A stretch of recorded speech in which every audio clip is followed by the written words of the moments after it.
پہلے آپ یہاں خفیہ طور پر دعوت دیتے رہے، یہاں تک کہ اللہ تعالیٰ نے سورہ شعراء میں آپ کو حکم فرمایا اور آپ اپنے نزدیک کے اہل خاندان کو ڈرائیے۔ یہ حکم ملتے ہی آپ کافی پریشان ہوئے، یہاں تک کہ آپ کی پھوپھیوں نے خیال کیا کہ آپ کچھ بیمار ہیں، چنانچہ وہ آپ کی بیمار پرسی کے لیے آپ کے پاس آئیں۔ تب آپ نے ان سے فرمایا، میں بیمار نہیں ہوں، بلکہ مجھے اللہ تعالیٰ نے حکم دیا ہے کہ میں اپنے قریبی رشتہ داروں کو آخرت کے عذاب سے ڈراؤں، اس لیے میں چاہتا ہوں کہ تمام بنی عبد المطلب کو جمع کروں اور انہیں اللہ کی طرف آنے کی دعوت دوں۔ یہ سن کر آپ کی پھوپھیوں نے کہا، ضرور جمع کریں، مگر ابو لہب کو نہ بلائیے گا، کیونکہ وہ ہرگز آپ کی بات نہیں مانے گا۔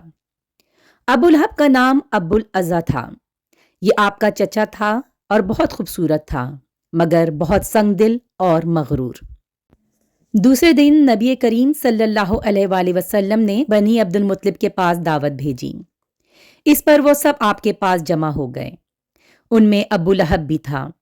اس نے کہا، یہ تمہارے چچا اور ان کی اولادیں جمع ہیں، تم جو کچھ کہنا چاہتے ہو کہو اور اپنی بے دینی کو چھوڑ دو، ساتھ ہی تم یہ بھی سمجھ لو کہ تمہاری قوم میں یعنی ہم میں اتنی طاقت نہیں ہے کہ تمہاری خاطر سارے عربوں سے دشمنی لے سکیں، لہٰذا اگر تم اپنے معاملے پر اڑے رہے تو خود تمہارے خاندان والوں ہی کا سب سے زیادہ فرض ہوگا کہ تمہیں پکڑ کر قید کر دیں، کیونکہ قریش کے تمام خاندان اور قبیلے تم پر چڑھ دوڑیں، اس سے تو یہی بہتر ہوگا کہ ہم ہی تمہیں قید کر دیں۔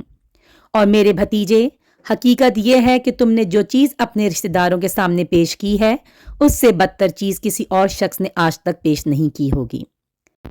آپ نے اس کی بات کی طرف کوئی توجہ نہیں فرمائی اور حاضرین کو اللہ کا پیغام سنایا۔ آپ نے فرمایا، اے قریش، کہو اللہ کے سوا کوئی معبود نہیں اور محمد اللہ کے رسول ہیں۔ آپ نے ان سے یہ بھی فرمایا، اے قریش، اپنی جانوں کو جہنم کی آگ سے بچاؤ۔ وہاں صرف آپ کے رشتہ دار ہی جمع نہیں تھے، بلکہ قریش کے دوسرے قبیلے بھی موجود تھے، اس لیے آپ نے ان کے قبیلوں کے نام لے لے کر انہیں مخاطب فرمایا، یعنی آپ نے یہ الفاظ ادا فرمائے، اے بنی ہاشم، اپنی جانوں کو جہنم کے عذاب سے بچاؤ، اے بنی عبد الشمس، اپنی جانوں کو جہنم کی آگ سے بچاؤ، اے بنی عبد مناف، اے بنی زہرا، اے کعب بن لوئی، اے بنی مرو بن کعب، اپنی جانوں کو جہنم کی آگ سے بچاؤ، اے صفیہ، محمد کی پھوپھی، اپنے آپ کو جہنم کی آگ سے بچاؤ۔ ایک روایت کے مطابق آپ نے یہ الفاظ بھی فرمائے، نہ میں دنیا میں تمہیں فائدہ پہنچا سکتا ہوں، نہ آخرت میں کوئی فائدہ پہنچانے کا اختیار رکھتا ہوں، سوائے اس صورت کے کہ تم کہو لا الہ الا اللہ۔ چونکہ تمہاری مجھ سے رشتہ داری ہے، اس لیے اس کے بھروسے پر کفر اور شرک کے اندھیروں میں گم نہ رہنا۔ اس پر ابو لہب آگ بگولا ہو گیا، اس نے تل ملا کر کہا، کیا تو نے ہمیں اسی لیے جمع کیا تھا؟ پھر سب لوگ چلے گئے۔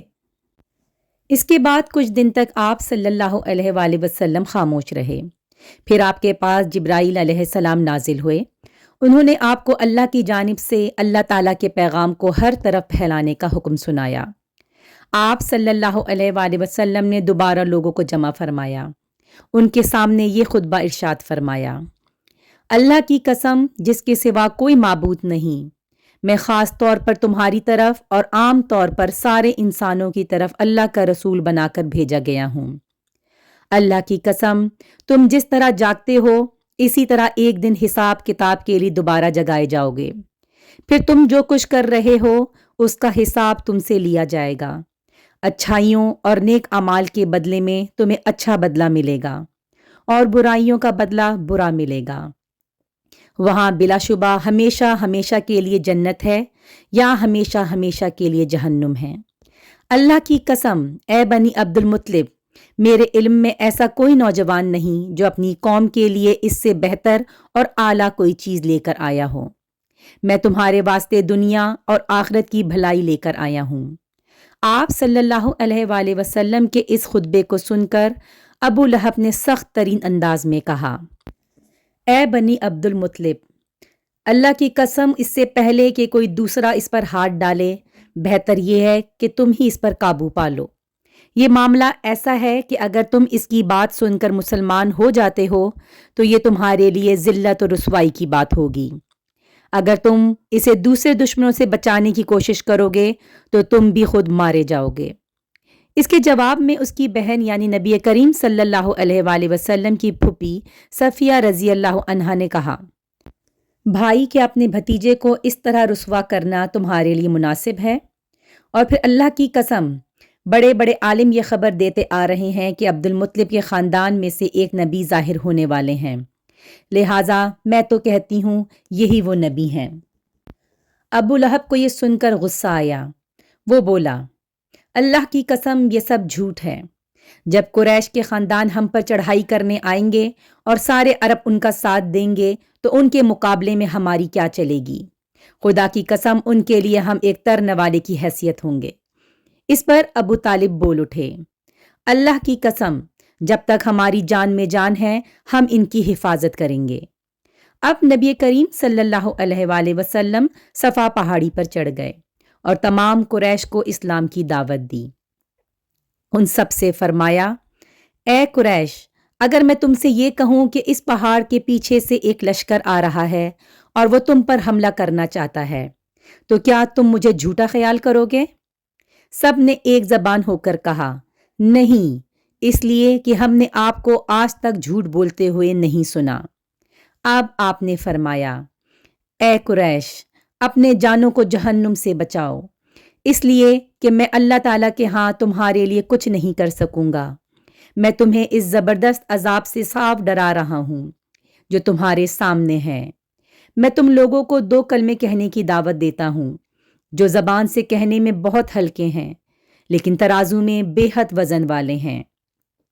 ایک، اس بات کی گواہی کہ اللہ کے سوا کوئی عبادت کے لائق نہیں۔ دوسرے یہ کہ میں اللہ کا رسول ہوں۔ اب تم میں سے کون ہے جو میری اس بات کو قبول کرتا ہے؟ آپ کے خاموش ہونے پر ان میں سے کوئی نہ بولا تو آپ نے اپنی بات پھر دہرائی۔ پھر آپ نے تیسری بار اپنی بات دہرائی مگر اس بار بھی سب خاموش کھڑے رہے۔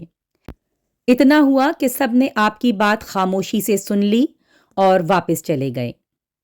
ایک دن قریش کے لوگ مسجد حرام میں جمع تھے، بتوں کو سجدہ کر رہے تھے۔ آپ نے یہ منظر دیکھا تو فرمایا، اے قریش کے لوگو، اللہ کی قسم تم اپنے باپ ابراہیم علیہ السلام کے رستے سے ہٹ گئے ہو۔ آپ کی بات کے جواب میں قریش بولے، ہم اللہ تعالیٰ کی محبت ہی میں بتوں کو پوجتے ہیں تاکہ اس طرح ہم اللہ تعالیٰ کے قریب ہو سکیں۔ اس موقع پر اللہ تعالیٰ نے ان کی بات کے جواب میں وحی نازل کی جس کا ترجمہ یہ ہے، آپ فرما دیجئے اگر تم اللہ تعالیٰ سے محبت رکھتے ہو تو میری پیروی کرو، اللہ تعالیٰ تم سے محبت کرنے لگیں گے اور تمہارے سب گناہ معاف کر دیں گے۔ قریش کو یہ بات بہت ناگوار گزری۔ انہوں نے ابو طالب سے شکایت کی، ابو طالب، تمہارے بھتیجے نے ہمارے معبودوں کو برا کہا ہے، ہمارے دین میں عیب نکالے ہیں، ہمیں بے عقل ٹھہرایا ہے، اس نے ہمارے باپ دادا تک کو گمراہ کہا ہے۔ اس لیے یا تو آپ ہماری طرف سے نپٹیے یا ہمارے اور اس کے درمیان سے ہٹ جائیے، کیونکہ خود آپ بھی اسی دین پر چلتے ہیں جو ہمارا ہے اور اس کے دین کے آپ بھی خلاف ہیں۔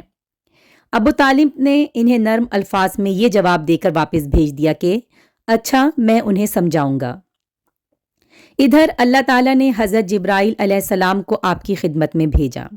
حضرت جبرائیل علیہ السلام نہایت حسین شکل و صورت میں بہترین خوشبو لگائے ظاہر ہوئے اور بولے، اے محمد صلی اللہ علیہ وآلہ وسلم، اللہ تعالیٰ آپ کو سلام فرماتے ہیں اور فرماتے ہیں کہ آپ تمام جنوں اور انسانوں کی طرف سے اللہ تعالیٰ کے رسول ہیں، اس لیے انہیں کلمہ لا الہ الا اللہ کی طرف بلائیے۔ یہ حکم ملتے ہی آپ نے قریش کو براہ راست تبلیغ شروع کر دی، اور حالت اس وقت یہ تھی کہ کافروں کے پاس پوری طاقت تھی اور وہ آپ کی پیروی کرنے کے لیے ہرگز تیار نہیں تھے۔ کفر اور شرک ان کے دلوں میں بسا ہوا تھا، بتوں کی محبت ان کے اندر سرایت کر چکی تھی، ان کے دل اس شرک اور گمراہی کے سوا کوئی چیز بھی قبول کرنے پر آمادہ نہیں تھے۔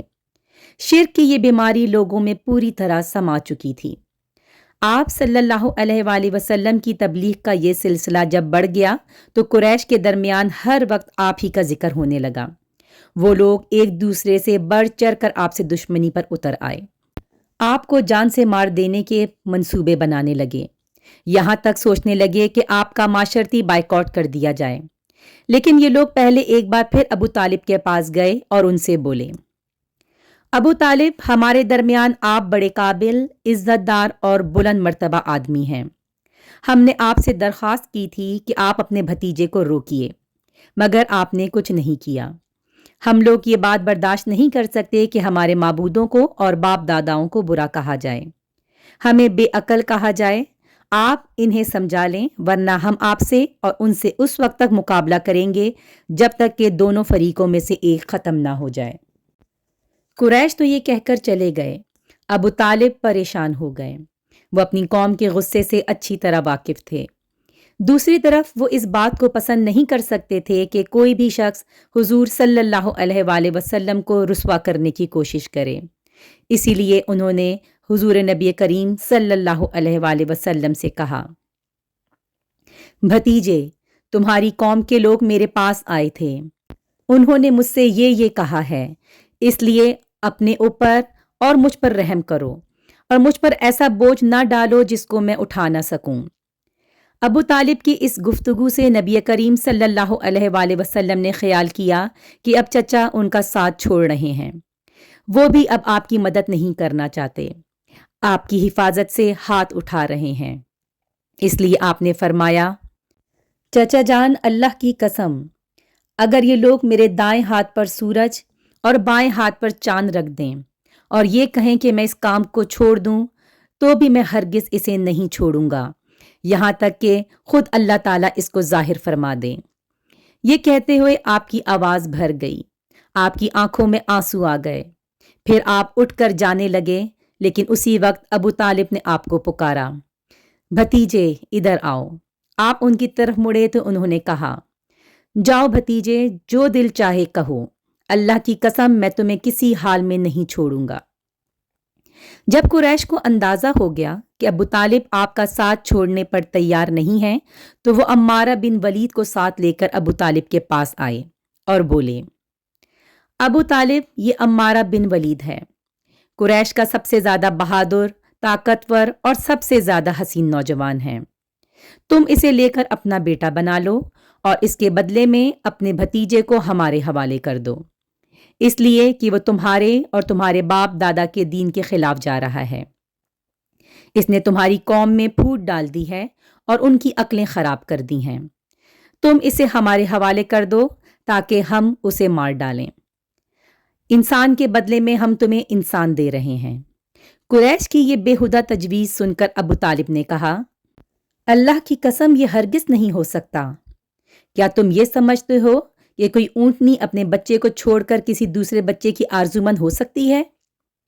ان کا جواب سن کر مطعم بن عدی نے کہا، ابو طالب، تمہاری قوم نے تمہارے ساتھ انصاف کا معاملہ کیا ہے اور جو بات تمہیں ناپسند ہے اس سے چھٹکارے کے لیے کوشش کی ہے۔ اب میں نہیں سمجھتا کہ اس کے بعد تم ان کی کوئی اور پیشکش قبول کرو گے۔ جواب میں ابو طالب بولے، اللہ کی قسم، انہوں نے میرے ساتھ انصاف نہیں کیا، بلکہ تم سب نے مل کر مجھے رسوا کرنے اور میرے خلاف گٹھ جوڑ کرنے کے لیے یہ سب کچھ کیا ہے، اس لیے اب جو تمہارے دل میں آئے کر لو۔ غرض جب ابو طالب نے قریش کی یہ پیشکش بھی ٹھکرا دی تو معاملہ حد درجے سنگین ہو گیا۔ دوسری طرف ابو طالب نے قریش کے خطرناک ارادوں کو بھانپ لیا۔ انہوں نے بنی ہاشم اور بنی عبد المطلب کو بلایا، ان سے درخواست کی کہ سب مل کر آپ کی حفاظت کریں، آپ کا بچاؤ کریں۔ ان کی بات سن کر سوائے ابو لہب کے سب تیار ہو گئے۔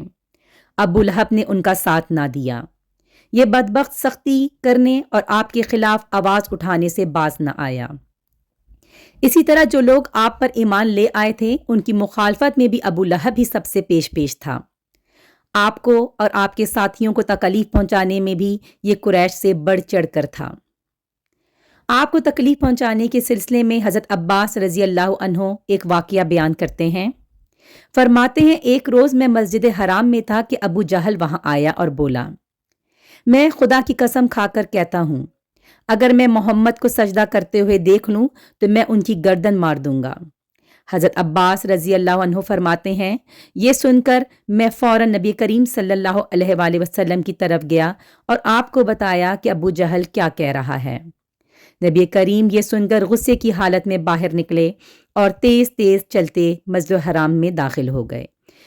اس وقت آپ سورہ الگ کی آیت 1 اور 2 پڑھ رہے تھے، جس کا ترجمہ ہے اے پیغمبر آپ اپنے رب کا نام لے کر پڑھا کیجئے، اور جس نے مخلوقات کو پیدا کیا، جس نے انہیں خون کے لوتھڑے سے پیدا کیا۔ تلاوت کرتے ہوئے آپ اس سورت کی آیت 6 تک پہنچ گئے، جس کا ترجمہ ہے سچ مچ بے شک کافر آدمی حد سے نکل جاتا ہے، یہاں تک کہ آپ نے سورہ کا آخری حصہ پڑھا جہاں سجدے کی آیت ہے، اور اس کے ساتھ ہی آپ سجدے میں گر گئے۔ اسی وقت کسی نے ابو جہل سے کہا ابو الحکم یہ محمد سجدے میں پڑے ہیں۔ یہ سنتے ہی ابو جہل فوراً آپ کی طرف بڑھا، آپ کے نزدیک پہنچا، لیکن پھر اچانک واپس آ گیا۔ لوگوں نے حیران ہو کر پوچھا ابو الحکم کیا ہوا؟ جواب میں اس نے اور زیادہ حیران ہو کر کہا جو میں دیکھ رہا ہوں کیا تمہیں وہ نظر نہیں آ رہا؟ اس کی بات سن کر لوگ اور زیادہ حیران ہوئے اور بولے تمہیں کیا نظر آ رہا ہے ابو الحکم؟ اس پر ابو جہل نے کہا مجھے اپنے اور ان کے درمیان آگ کی ایک خندق نظر آ رہی ہے۔ اس طرح ایک دن ابو جہل نے کہا اے قریش کے لوگوں، جیسے کہ تم دیکھ رہے ہو محمد تمہارے دین میں عیب ڈال رہا ہے، تمہارے معبودوں کو برا کہہ رہا ہے، تمہاری عقلوں کو خراب بتا رہا ہے اور تمہارے باپ داداؤں کو گالیاں دے رہا ہے۔ اس لیے میں خدا کے سامنے عہد کرتا ہوں کہ کل میں محمد کے لیے اتنا بڑا پتھر لے کر بیٹھوں گا جس کا بوجھ وہ برداشت نہیں کر سکیں گے۔ جو ہی وہ سجدے میں جائیں گے میں وہ پتھر ان کے سر پر مار دوں گا۔ اس کے بعد تم لوگوں کو اختیار ہے، چاہو تو اس معاملے میں میری مدد کرنا اور مجھے پناہ دینا، چاہو تو مجھے دشمنوں کے حوالے کر دینا، پھر بنی عبد مناف میرا جو بھی حشر کریں۔ یہ سن کر قریش نے کہا اللہ کی قسم ہم تمہیں کسی قیمت پر دغا نہیں دیں گے، اس لیے جو تم کرنا چاہتے ہو اطمینان سے کرو۔ دوسرے دن ابو جہل اپنے پروگرام کے مطابق ایک بہت بھاری پتھر اٹھا لایا اور لگا نبی کریم صلی اللہ علیہ وآلہ وسلم کا انتظار کرنے۔ ادھر نبی کریم صلی اللہ علیہ وآلہ وسلم بھی عادت کے مطابق صبح کی نماز کے بعد وہاں تشریف لے آئے۔ اس وقت آپ کا قبلہ بیت المقدس کی طرف تھا۔ آپ نماز کے لیے رکن یمانی اور حجر اسود کے درمیان کھڑا ہوا کرتے تھے، کعبے کو اپنے اور بیت المقدس کے درمیان کر لیا کرتے تھے۔ آپ نے آتے ہی نماز کی نیت باندھ لی۔ ادھر قریش کے لوگ اپنے اپنے گھروں میں بیٹھے انتظار کر رہے تھے کہ دیکھیں آج کیا ہوتا ہے، ابو جہل اپنے پروگرام میں کامیاب ہوتا ہے یا نہیں۔ پھر جو ہی آپ سجدے میں گئے ابو جہل نے پتھر اٹھایا اور آپ کی طرف بڑھا۔ جیسے ہی وہ آپ کے نزدیک ہوا ایک دم اس پر لرزہ طاری ہو گیا، چہرے کا رنگ اڑ گیا، گھبراہٹ کے عالم میں وہاں سے پیچھے ہٹ آیا۔ ادھر پتھر پر اس کے ہاتھ اس طرح جم گئے کہ اس نے چاہا ہاتھ اس پر سے ہٹا لے لیکن ہٹا نہ سکا۔ قریش کے لوگ فوراً اس کے گرد جمع ہو گئے اور بولے ابو الحکم کیا ہوا؟ اس نے جواب دیا میں نے رات کو تم سے جو کہا تھا اس کو پورا کرنے کے لیے میں محمد کی طرف بڑھا، مگر جیسے ہی ان کے قریب پہنچا ایک جوان اونٹ میرے رستے میں آ گیا۔ میں نے اس جیسا زبردست اونٹ آج تک نہیں دیکھا، وہ ایک دم میری طرف بڑھا جیسے مجھے کھا لے گا۔ جب اس واقعے کا ذکر نبی کریم صلی اللہ علیہ وآلہ وسلم سے کیا گیا تو آپ نے فرمایا وہ جبریل علیہ السلام تھے، اگر وہ میرے نزدیک آتا تو وہ اسے ضرور پکڑ لیتے۔